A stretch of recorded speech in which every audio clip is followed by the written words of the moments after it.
I would take a very small piece of cotton from the web roll that we use. I'd say the size of a lentil, and place it into the nose and push it up so that the cotton goes up to the bridge of the nose, to where the nose is narrowest, and wedge it in that spot. No need to use Moncels for that first little piece of cotton, that first ball of cotton. However,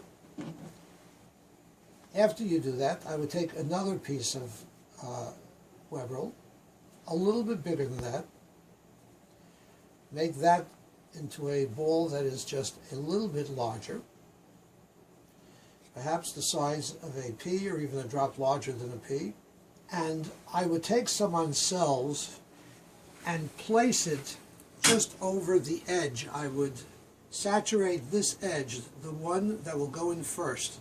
We'll saturate that with Moncels and then place that into the same nostril and push it in so that it's tight with the Moncels up against the first little ball.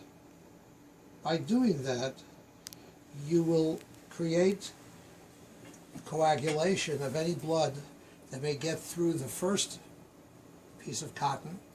As it gets to the second piece of cotton, it will harden, and that will stop any bleeding from coming through.